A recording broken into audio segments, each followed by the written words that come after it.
Hey everyone, Joel Nelson and Isaac Nelson with AnglingBuzz, and today we're talking about summertime crappies. I've been jig trolling for a long time, and it's something that I always start out with. And what it is we're simply dragging jigs behind the boat. Very simple, right? Well, it gets a little more complex than that. We can start with a couple people in the boat fishing a little bit heavier jigs, maybe 16th ounce, even up to 8th ounce, depending on the depths you're seeing fish on the fish finder. And then all the way up to 1/32nd, 1/64th ounce. You can mix up a variety of plastics and jigs. You can do jigs and live bait. Vary your spread, see what the fish are selecting for, and then focus in on what's working at the moment. It's just like a walleye crankbait trolling run, where we hone in on bait, speed, what colors are working best, what depths to target, and then eventually you crack the code and you can focus in on fishing just those parts of the presentation. You know, as part of depth control, speed control is obviously paramount as well. One goes hand in hand with the other, and if we're going too fast, our baits are too high above the fish. So we're gonna make sure we're good and slow, anywhere from 0.3 to 0.6 miles an hour, just depending on how deep we're going. We're fishing a tiny little jig. That's been really important. This tough tube in about a 32nd ounce size has really been catching the fish, but to get down to where we need to be, we had to add a split shot.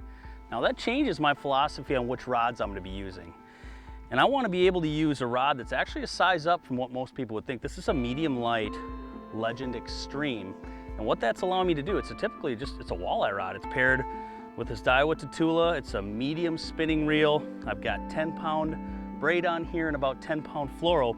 And this combination, which you'd normally fish for walleyes, is actually holding the weight of this jig better than would an ultralight. I'd rather catch a crappie on an ultralight, but this is working better for feel and sensitivity. That's what we're looking for right there. These are high riding schools of fish.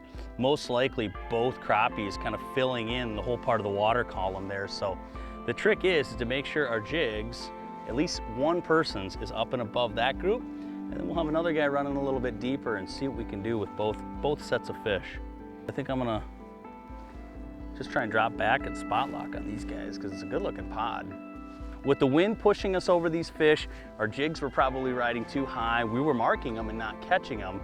What we need to do now, and what's been proving successful for the last few fish, is to take some of those waypoints we've gathered up as we're jig trolling, spot lock on top of them, and when we see fish on the graph, vertically jig, drop those right in the fish's noggin, and I think that's going to prove to probably be the way we get them for the rest of the way out.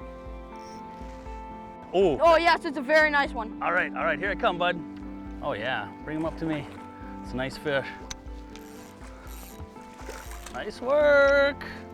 It's been a heck of a day. We've had to be really versatile to catch these fish, and this is the reward. So congrats, buddy, on a job well done. I think I owe you a Dairy Queen, don't I? Oh yeah.